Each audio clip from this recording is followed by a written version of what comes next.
have a major impact on public health in this state and in this county. We don't think of ourselves that way, but I think we should start thinking of ourselves that way. And I think the public should start thinking of our courts that way, because tens of thousands of children are affected by our family law courts every year. Not just because their parents come in because they can't agree about custody and visitation. I mean, we know that we're affecting those kids. But all the children in families where there's domestic violence and a parent has sought a domestic violence restraining order. Mm-hmm. We have thousands and thousands of those. Child support cases, they don't deal with the kids per se, but those are families where the children are not getting financial support and probably the emotional support that comes with two involved parents. The parentage actions are all about people who are split up and their kids are suffering. We see those kids, they're in our system, and how we deal with them is affecting the next generation of citizens here. Mm-hmm. We are able to do so little now. I can see ways in which we can do more, but I can dream of ways, I can imagine ways where through our family law courts, we can just make so much more available to the children of Los Angeles and really, I think, make a difference in how, how society looks going forward. That's my insight. That's okay. Insight. Okay. I'm very interested in what you talked about, the innovations that the court can introduce. I've heard it said by mental health professionals that divorce is really a mental health area. We're talking about dysfunctional personalities, as you indicated, domestic violence and these kinds of problems, which are really at the source and the bottom of all of these problems. What are some of the innovations, some of the ideas that you'd like to see introduced into family law that would implement and take advantage of some of the new technology that's now available? Well, I don't think I've thought about it as a technology issue yet, but there's a thought. We need, if we had the resources, the ability to help families connect with therapeutic resources and have those resources out there. We try to send children and families to therapy, but unless you have insurance or you're extremely poor and have no resources, you can't access that. There are things for people at the very bottom of our economic ladder, but for everyone else, you're kind of out there without much help. And even insurance is very limited. We'd like to see, as bench officers, the ability to have people take their kids and themselves to therapists and work through these difficult times. We'd like to have more parent education available. I'd like to be able to require parents to do more than our 3-hour parents and children together class, which all parents have to go to. That's just a beginning for lots of people. They need a lot more in terms of working on their issues and how to deal with their kids and how to understand how important what they do in the divorce or the parentage action or the DV action, whatever, what they do affects their kids. So we'd like to have more of that at our disposal. We'd like to be able to get more input from mental health professionals in our cases more quickly and more cheaply. Right now, people can spend, well, Mr. Sapanchik probably knows, Mr. Sussman knows, $20,000, $30,000, $40,000 to get a psychologist to make a report to tell the court what's going on in their family. People can't really afford that, but that's very valuable information. The courts really need to have third parties with expertise tell them what they think is going on in that family. So we'd love to have more resources like that. Now, you have been, this is wonderful for me because you have been, I believe, the third supervising family law judge that we have had the opportunity to interview on The Answer of the Lips. And I'm going to give credit where credit is due. Mr. Sapanchik is the one who has created these questions, so he's very familiar with this, and he's been in family law for how many years? 38. Okay, and Mr. Sussman, who's also a certified family law specialist, he's been in family law for what, 13 years? 13 years. 13 years, and like I said, congratulations. He sits on 2 executive committees.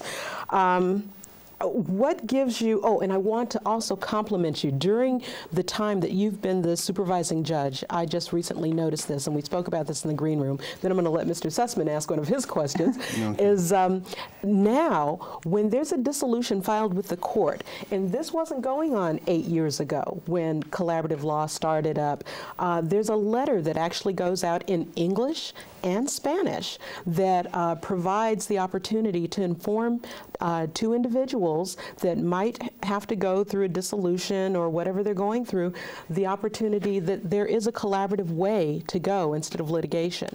Now, sometimes you just have to litigate, and that's just the way it is. But it is an opportunity for two people to work out their differences under the umbrella of mediation. And I learned something very important this year during the Family Law Symposium that I'll ask you later on in this interview that I didn't know. So I'm really excited about that. Go ahead, Mr. Sussman. You know, earlier we were talking about like civil cases and family law cases, and I think one of the big differences on civil cases is you see both sides being represented by attorneys, whereas in family law cases, a lot of the cases, the litigants are in pro per.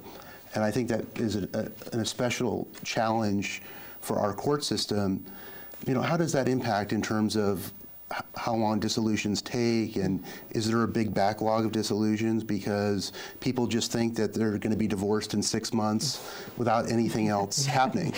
You'd be surprised how many people think that by filing a petition, they're going to be divorced. Right. It's probably the only way that people interface with the court in which they don't sort of get the court coming back at them. You got a ticket? Well, you better go pay it or someone will be after you. You file a lawsuit, you start getting notices from the civil court. Get yourself, in here or we'll dismiss your case.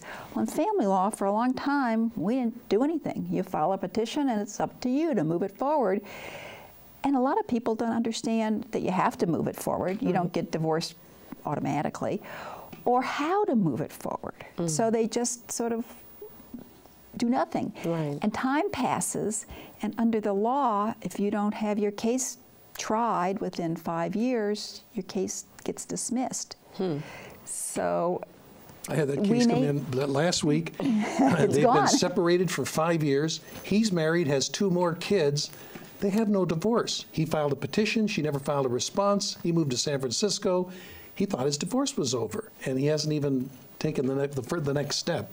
And this is a very, very frequent and common problem now. So is he a bigamist?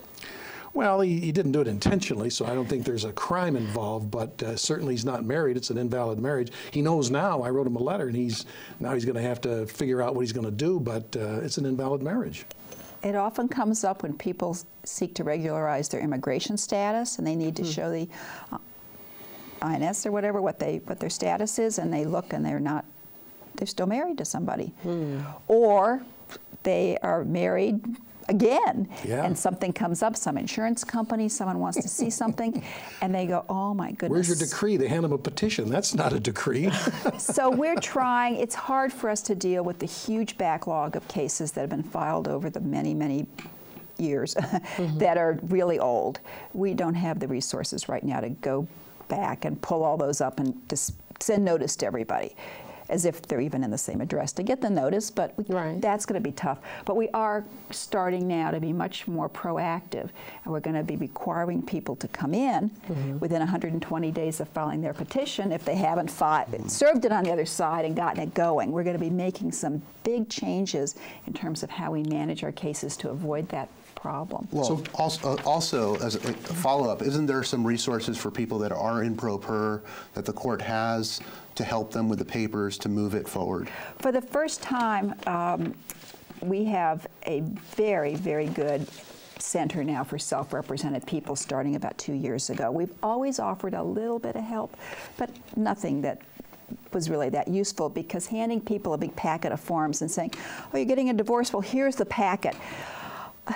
You know, most of us don't even read it was a free packet, and we would give it to them, but you know, most of us don't even read the instructions to make our phones work, much less how we're going to read all this. So people weren't getting the message, but we now have, through our self-represented litigant center downtown at the Central Courthouse, not just packets we hand people, but workshops so they can sign up and come in and learn how to do what they need to do, and referrals out to other providers who can give a little more sophisticated advice if they have pensions and houses and things they need divided up. But for all the